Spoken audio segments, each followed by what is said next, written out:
সামনেই রথযাত্রা, তাই তোমাদের আজকে পনির দিয়ে একটা মিষ্টি করে দেখাবো। এটা কিন্তু উড়িষ্যার একটা বিখ্যাত মিষ্টি। এটাকে এখানে আমি 250 গ্রাম মতো পনির নিয়েছি। এই পনিরটাকে প্রথমে আমি গ্রেট করে নেব।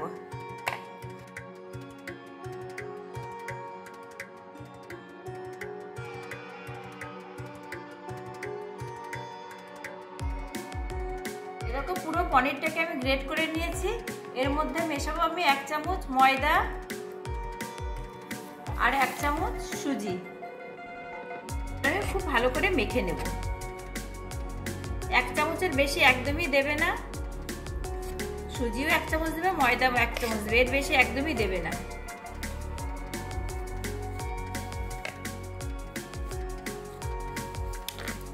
একটু ভালো করে মাখতে হবে, ঠেসে ঠেসে ভালো করে মেখে নিয়েছি। এর মধ্যে আমি দুধ কিংবা জল কিছুই ব্যবহার করিনি। ওই পনিরটা দিয়ে মাখা হয়ে গেছে একদম। কিছুক্ষণ ঢেকে রেখে দিচ্ছি। মিষ্টিটা দুধে ফেলবো, তাই আমি কিছুটা দুধ জাল দিয়ে নিচ্ছি। 500 গ্রাম দুধ, আগে থেকে ঘন করে জাল দেওয়া ছিল, আমি আরেকটু জাল দিয়ে নিচ্ছি। এর মধ্যে আমি কিছুটা গুঁড়ো দুধ দিয়ে দিচ্ছি।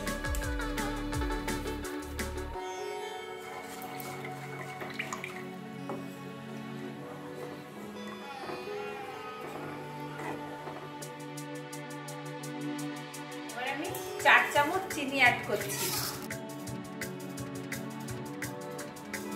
আমি এখানে 4 চামচ চিনি দিয়েছি, তোমরা মিষ্টিটা তো কম বেশি করে দেবে তোমাদের মতো করে। আমি এখানে 500 গ্রাম দুধে ছোট চামচে 4 চামচ দিয়েছি। আমি একটুখানি জাফরান দিচ্ছি বা কেশর। এটা হয়ে গেছে, এবার আমি নামিয়ে রেখে দেব। পনিরটা পুরো সেট হয়ে গেছে। এখান থেকে আমি ছোট ছোট করে লেচি করে এবার চ্যাপটা চ্যাপটা করে মিষ্টিগুলো বানিয়ে নেব।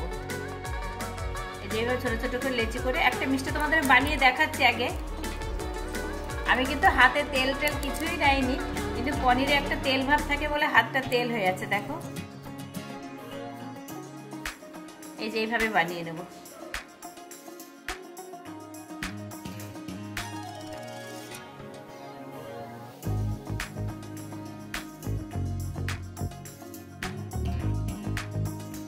মিষ্টিগুলো আমি এভাবে বানিয়ে নিয়েছি। আমি কিন্তু এটা পনির দিয়ে করেছি, তোমরা চাইলে ছানা দিয়েও করতে পারো।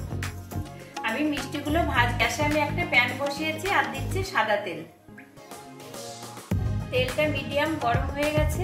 এবার আমি মিষ্টিগুলো একে একে দিয়ে দিচ্ছি তেলে। একদম হাই হিট করে গরম করবে না, মিডিয়াম গরম করে দেবে।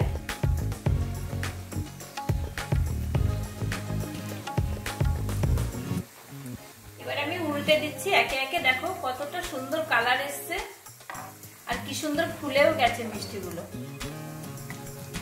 একদম কমিয়ে কমিয়ে ভাজবে, তাহলে ভালো হবে, নাহলে পুড়ে উঠবে। আমি 2 ধাপে ভাজবো, অল্প অল্প করে। উল্টে পাল্টে লাল লাল করে খুব ভালো করে ভাজা হয়ে গেছে। আমি এবার তুলে নিচ্ছি।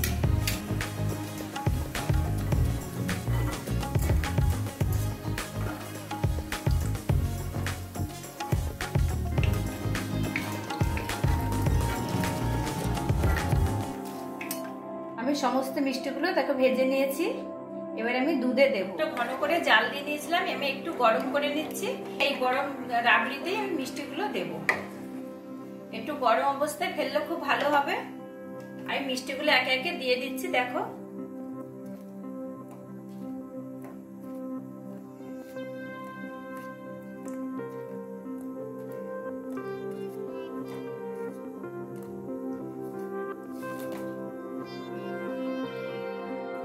ঘন করা চাল দেয়া দুধের মধ্যে মিষ্টিগুলো গরম অবস্থাতেই আমি দিয়ে দিয়েছি। এবার আমি কিছুক্ষণ ঢেকে রেখে দেব। দেখো বন্ধুরা, আমি 10 মিনিট মতো রেখেছিলাম। দেখো কত সুন্দর জমে গেছে, একদম ক্ষীর হয়ে গেছে। এবার আমি তোমাদের একটা পাত্রে তুলে দেখাচ্ছি।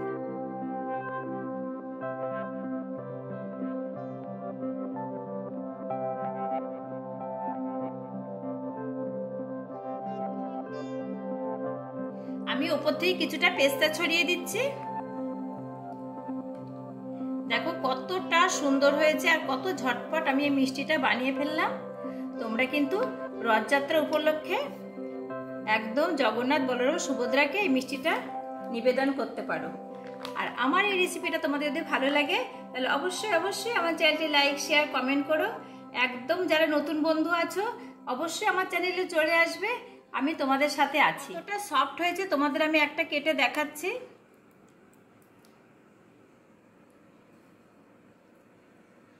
কতটা সফট হয়েছে দেখো।